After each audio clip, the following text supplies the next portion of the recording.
Gjirokastër certifikuar 2 vite më parë për uljen e avionëve sportiv turistik vjen të jetë në qendër të aktiviteteve të cilat promovojnë njerëzit dhe vlerat e qytetit të Burt. Një spektakël në ajër është kjo pamje që ofron Gjirokastra. Kjo fundjavë që lan pas sollin në Gjirokastër rreth 100 parashutistë, shumica nga Italia, të cilët përveç aventurës që kryejnë dhe shijojnë nga ajri shprehen mjaft të impresionuar mbi atë çfarë ofron Gjirokastra. Po, është e vërtet, janë mbi 75 parashutistë që kanë ardhur nga e gjithë Italia, plus janë dhe dashamirës të ajrit, unë them që duan të provojnë emocionin e hedhjes dyshe, kështu që janë mbi 30 veta të regjistruar që do vinë pikërisht në Gjirokastër për të hedhur, të provojnë këtë hedhje. Ka pjesëmarrje edhe nga qytetarët e Gjirokastrës? Po, në këtë moment është një gjirokastrit në ajër, në avion që po provon hedhjen dyshe. Cili është mendimi këtyre të parashutistëve të cilët njerëzit promovojnë edhe shikojnë Gjirokastrën? Atëre, janë më se të kënaqur për sa i përket mirëpritjes të vendit, të Shqipërisë, të peizazhit, të ambientit, për ushqimin, për gjithçka çfarë kemi. Unë si Egestin, si shqiptar ose si organizatore, dua që të ketë akoma më shumë investime për sa i përket këtij është momenti që po ule. Gjirokastriti që tham sa po ulën në këtë moment. Duhet që të kemë shumë investime nga ana e gjirokastritëve dhe jo gjithmonë duke pritur të vinë të tjerë dhe të investojnë këtu. Për atë turizmin elitar që kërkon Gjirokastra.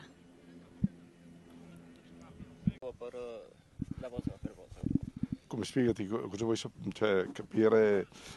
Io vengo volentieri perché ci si trova, il nostro spirito dell'ampia associazione paracautiste, ci troviamo. Ajo që gjeta në Gjirokastër është një mrekulli. Jam këtu për të fluturuar. Aerodromi është në kushte mjaft të mira. Jemi së bashku me shoqërinë parashutistë të tjerë që do të fluturojnë mbi Gjirokastër. Jemi rreth 100 të tillë dhe kjo nuk është hera e parë që vim këtu.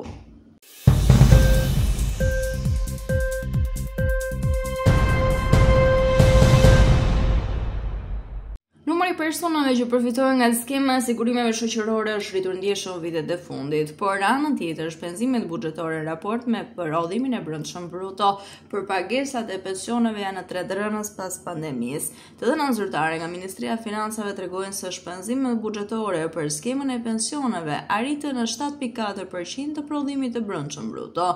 Vitin e kaluar, një nivel i gjashëm me 2023 dhe niveli më i ulët që nga viti 2014, teksa shpenzimet buxhetore për sigurimet shoqërore si pjesë e prodhimit të brendshëm bruto shënuan rënje. Numri i përfituesve në skemë u rrit me 20% ndërmjet 2014 dhe 2023.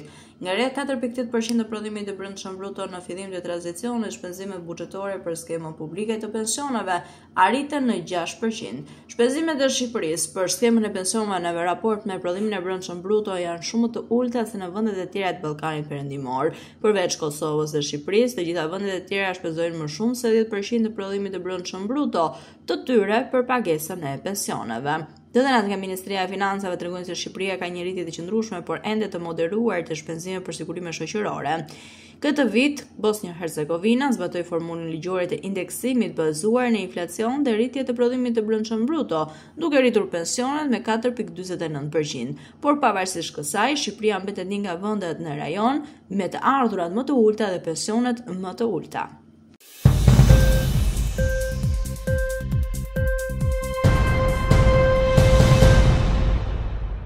Në Shqipëri punohet mesatarisht rreth 43.7 orë në javë, gati 8 orë më shumë se sa në vendet e Bashkimit Evropian.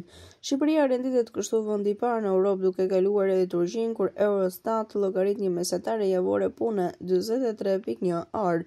Koha e gjatë në punë diktohet në sektorët e prodhimit, bujqësisë dhe ndërtimit, ku punonësit janë të angazhuar deri në 46 orë në punë, ndërsa administrata është aktive për 40 orë në javë. Për krahasim, rajoni Ballkanit përgjithsisht punon më gjatë. Në Maltezi punonësit janë në punë 42.8 orë në javë, në Serbi 41.3, në Bosnjë 41.2 dhe në Maqedoninë e Veriut gati 40 orë. Në Bashkimin Evropian, në vitin 2023, personat e aftë për punë të moshës 20 deri në 64 vjeç punonin mesatarisht 36 orë në javë.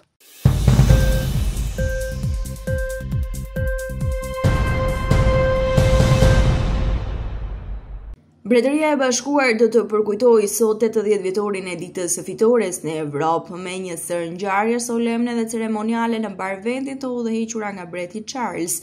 Ceremoni do të nisë në Londrën qendrore me një procesion ushtarak ku do të marrin pjesë përfaqësues të forcave të armatosura britanike dhe të Commonwealthit. Më pas, mbreti dhe mbretëresha do të shfaqen në balkonin e pallatit Buckingham së bashku me anëtar të tjerë të familjes mbretërore për të përshëndetur qytetarët. Spektakli do të kulmojë me fluturimin ceremonial të skuadriljes ajrore Shigjetet e Kuqe, që do të kalojnë mbi qiellin e Londrës, duke simbolizuar nderimin për ata që luftuan për lirinë e Evropës.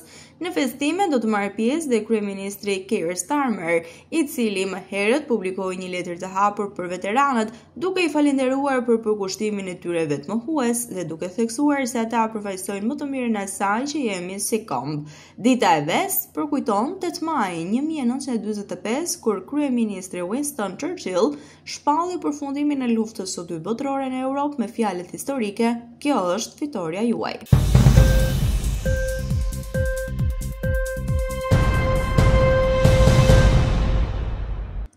Presidenti rus Vladimir Putin ka urdhëruar një armpushim 3 ditor përgjatë përvjetorit të përfundimit të luftës së dytë botërore në Europë, duke cilësuar si një provë për gatishmërinë e Ukrainës për një armpushim të qëndrueshëm.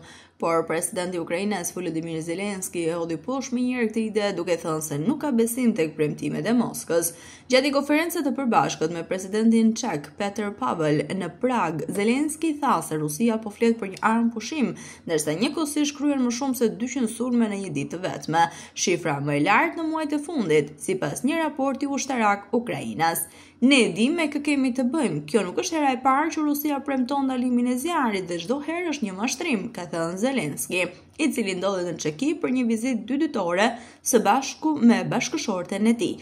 Ai njoftoi gjithashtu se po zhvillohen diskutime për krijimin e një shkolle trajnimi për pilot Ukrainës në Çeki për avionat amerikan F-16, projekt që nuk mund të realizohet në Ukrainë për arsye sigurie.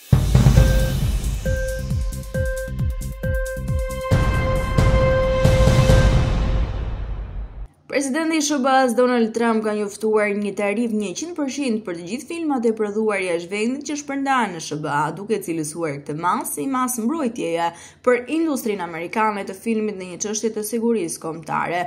Në një postim në Truth Social, Trump tha se vendet e huaja po tërheqin stimuj ekonomik për të tërhequr prodhimet filmike, çka sipas tij po shkatërron industrinë amerikane. Ky është një kërcënim për sigurinë kombëtare, është përveç gjithçkaje tjetër mesazhe dhe propagandë, ka deklaruar ai. Ai urdhëroi Departamentin e Tregtisë dhe agjencitë të tjera që të fillojnë menjëherë procesin e vendosjes së tarifave. Ne duam përsëri filma të bëra në Amerikë, ka shtuar Trump. Hollywoodi ka humbur prej vitesh shumë prodhime për shkak të stimujve fiskal jashtë vendit, ndërsa industria e kërkon qartësi. Shoqata e filmit nuk ka komentuar ende mbi këtë vendim të papritur.